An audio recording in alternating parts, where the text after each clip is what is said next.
जो मतवाले थे, दैत्यवती लंका के मध्य खड़ी जो दैत्यों का मर्दन करने वाले थे। देवी अंजनी ने वर पाया, पवन देव से उनका तपस्कार हुआ।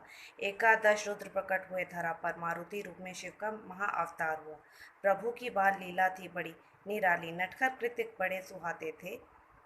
सहस्रों योजन की दूरी को पवन पुत्र पल में पार कर जाते थे। निगल लिया सूर्य फिर भी फल समझकर नटखट मारुति ने दिया अतुलित शक्ति का प्रमाण था। इसी लीला के कारण मारुति का नाम पड़ा पवन पुत्र हनुमान था।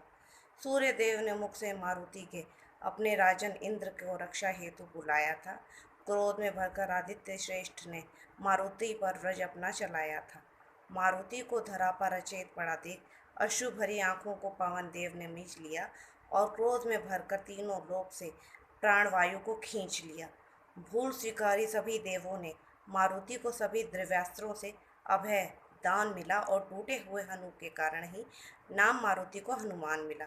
सभी वरदान मिले मारुति को और हनुमान ने व्रज देह को पाया था और व्रज देह पाकर अजय राम भक्त तीनों लोक में बजरंगबली कहलाया था। असीमित बल का विस्मरण होने का कारण ऋषि मुनियों को क्रोध रहा।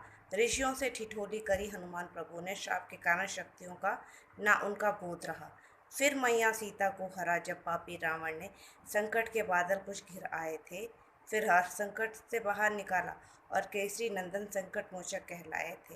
राम नाम में खोए बजरंगी को श्री राम प्रभु इतने सुहाते थे। प्रभु राम की अभेद्य ढाल बजरंगी उन्हें कंधे पर धरकर उनका वाहन भी बन जाते थे। शक्ति बाण लगा भैया लक्ष्मण को, प्रभु राम की आंखों में अश्रु कुछ भर आए थे। संजीवनी लेने गए बजरंगी भक्ति की शक्ति से समस्त पर्वत उठाकर लाए थे। विपदा की उस घड़ी में जामवंत ने बजरंगी बली को फिर से शक्तियों का ज्ञान कराया था और अहंकारी रावण की लंका को संकट मोचक ने धू धू करके जलाया था। ब्रह्मचर्य की शक्ति का साक्षी तीनों लोगों का सम्राट रहा था। जी बजरंग बली की मुष्टिका के मात्र एक प्रहार से लंकेश्वर भी धरती चाट रहा था। चिरंजीव होना पड़ा उठाना। अर्धमी ये बात कभी न मानेंगे और 10-10 संतानें पैदा करने वाले ब्रह्मचर्य की शक्ति क्या पहचानेंगे। ब्रह्मचर्य की मूरत है जो अष्ट सिद्धि नव निधियाँ उनके पास में हैं। चिरंजीव वो ना कैसे होते, राम नाम की महिमा उनके हर श्वास में है। ब्रह्मचर्य सभ्यता जहाँ जन्मी है वहीं उसका तिरस्कार न हो और हनुमान प्रभु की इस पावन माटी पर किसी निर्भया के आगे मानवता शर्मसार न हो। राम नाम का सुमिरन जहाँ है होता बजरंगी आज भी देखे जाते हैं। कलयुग में भी श्री राम भक्तों की रक्षा हेतु बजरंग बली ही आते हैं।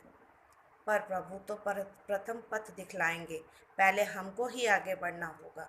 नारी के सम्मान हेतु श्रीलंका जल जाए लंका जल जाए, नारी के सम्मान हेतु लंका फिर भी जल जाए। इतिहास कुछ ऐसा गढ़ना होगा।